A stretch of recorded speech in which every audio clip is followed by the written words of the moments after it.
Yaffe, how significant do you think this agreement that Zelenskyy made for this 30-day ceasefire is? What does it actually mean? Well, the devil, as always, is in the details, and this does not include a ceasefire along the front lines. So in the Kursk area of Russia and in eastern and southern Ukraine, the fighting will continue there. That's if the Russians accept this ceasefire deal. This is only a moratorium on attacks in the Black Sea and aerial attacks with drones and cruise missiles, the kind we saw on Moscow today from the Ukrainian side and that we've been seeing throughout the war on Ukrainian cities and civilian infrastructure. A couple problems I see potentially arising here. The first is that after that first summit in Jeddah between the American and Russian sides, Foreign Minister Sergei Lavrov was asked about the Americans asking the Russians to stop, to let up on their attacks on civilian infrastructure, which has been causing blackouts all over Ukraine, loss of heat during these blistering winters. And he said, don't know what you're talking about. We haven't been attacking civilian infrastructure. So how can you stop something that you're denying happens, right? That's the first thing. Second of all, the primary casualties are happening on the front lines, and that's not even the subject to this negotiation. The third thing is Russia would have to accept this and stick to it, right? Zelenskyy brought up in that disastrous Oval Office meeting, he said, we've signed ceasefire deals with him. We signed one when you, President Trump, were in office the first time in 2019.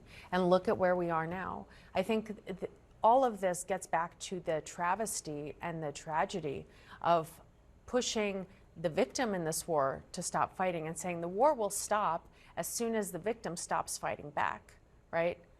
Stop hitting yourself, essentially. And I think that the kernel of all of this is in there because the war would stop tomorrow if Russia stopped attacking. One of the things that Secretary Rubio was asked about in the course of this press conference was about that relationship that Julia mentions between Donald Trump and Vladimir Zelenskyy, the kind of personal relationship. Let's watch how Rubio responded. This is not Mean Girls. This is not some episode of some television show. This is very serious. Today people will die in this war. They died yesterday, and sadly, unless there's a ceasefire tonight, they'll die tomorrow.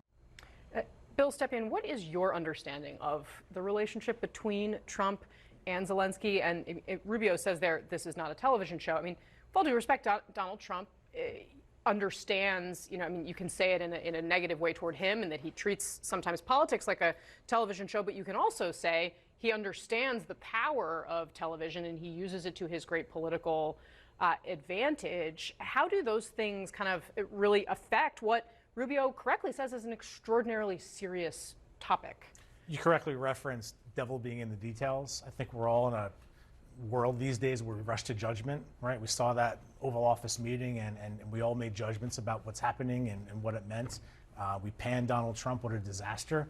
Like, things are very different in this administration. Things play out publicly, sometimes messily in this administration compared to the last one. But there's a process, right? Rubio and Waltz were dispatched. They're doing their jobs. In some instances, to your point, Trump plays the role of lead blocker, right? So the running back can come in behind and advance the ball. I think that's what happened here. Bakari?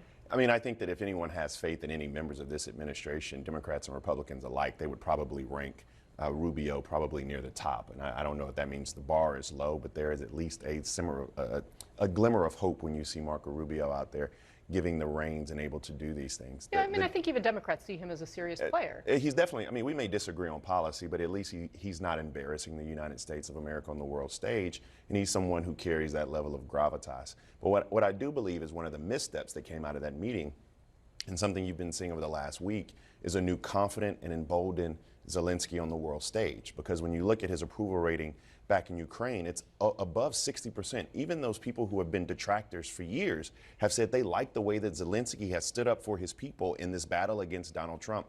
And you're seeing that. If we get a ceasefire, that is good for the entire world.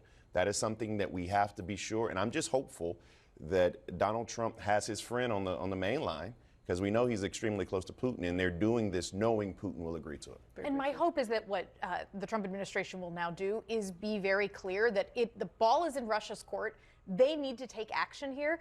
What has been a little bit concerning over the last week has been are there Republican leaders who actually are starting to make it sound like Russia, like Ukraine is the bad guy, Russia is the good guy in this conflict? And that's not where any polls I've ever seen, even polls exclusively of Republicans, are at. And so being very clear about it is Russia's responsibility to stop shooting is very important. Yeah, for sure.